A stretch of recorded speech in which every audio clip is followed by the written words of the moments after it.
Okay, the glue is dried, and now we can remove all the masking tape from the instrument.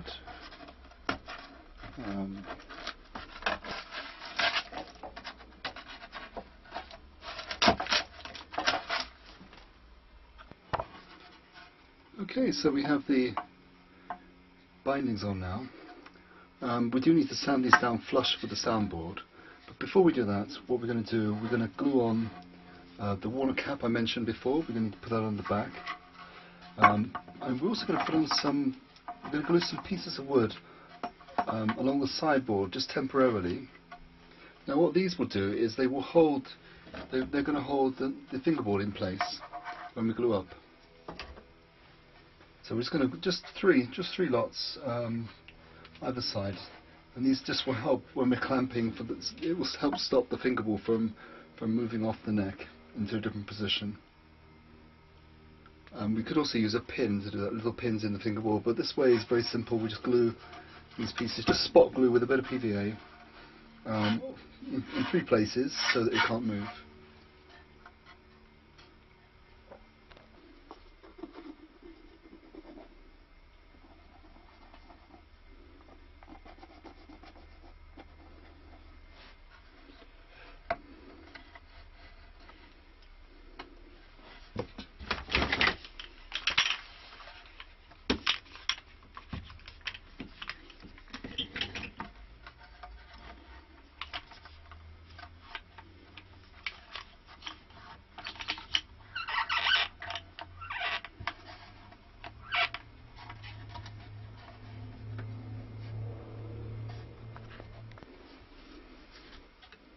This will just make clamping up the fingerboard so much easier.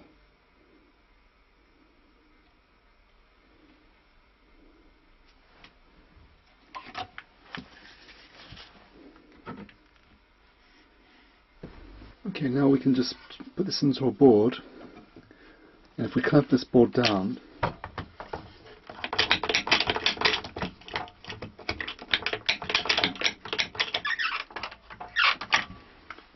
while it's come down, we can finish sanding the heel.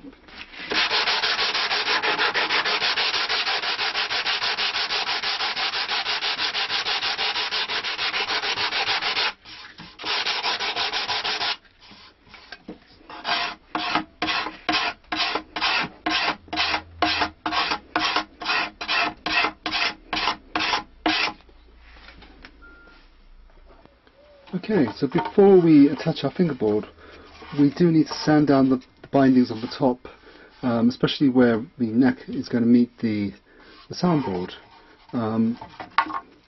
We've rested the fingerboard in its slot.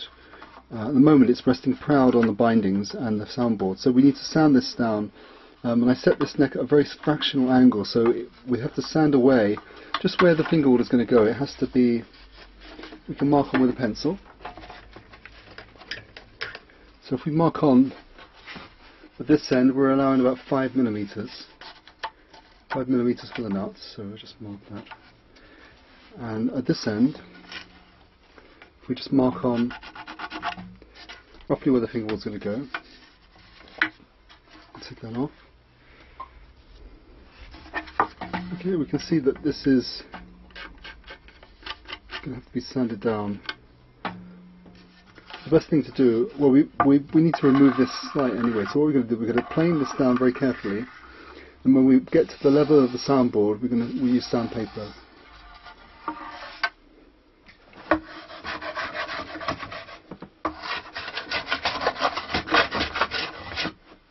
Okay, so we've got the neck here.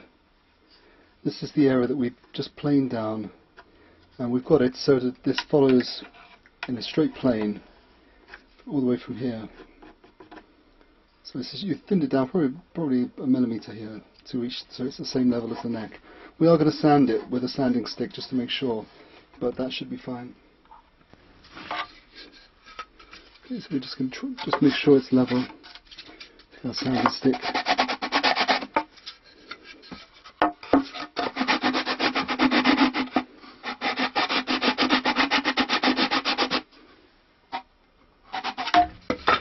And if we insert the fingerboard into the place, you see now that it's seats perfectly level.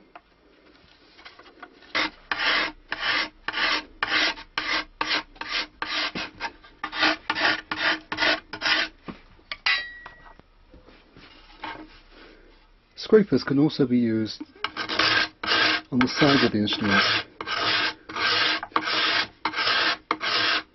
The alternative is to route or to sand these flush. I've just taken a piece of normal cork and sanded it. And I can use a strip of, this is cloth backed abrasive. Put this around here, and then this follows contour.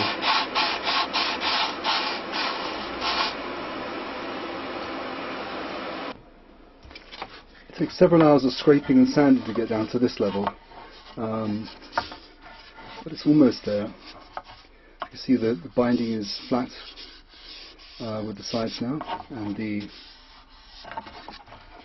I haven't chamfered any edges yet. I'll leave that to that's the very last thing I'll be doing after I've glued on the fingerboard and after I've shaped the neck.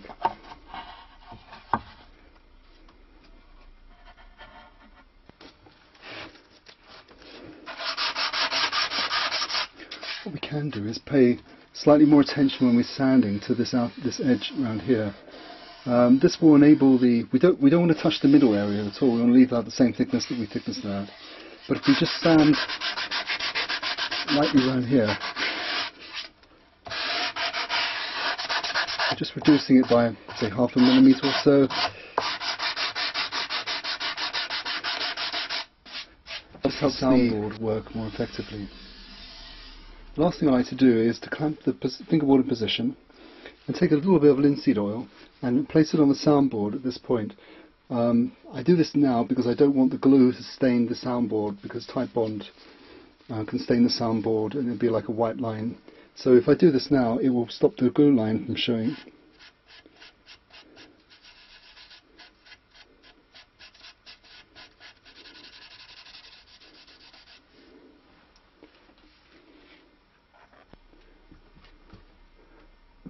Okay, now we're ready to glue on the fingerboard. So carefully remove our fingerboard. We check that there's no oil on it. It should have been sanded down before, but just make sure it's completely flat. Just check it over. There's no oil or varnish on it. I've sanded this down already. Okay.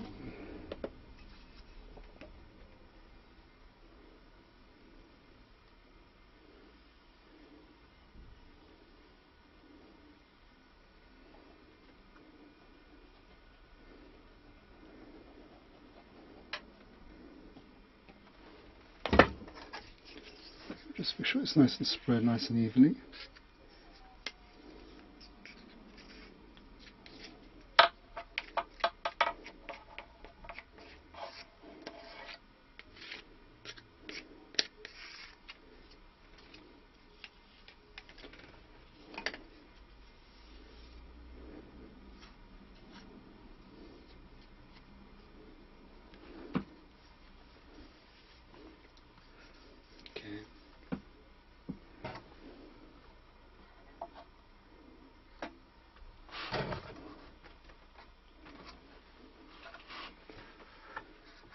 Just going to make sure.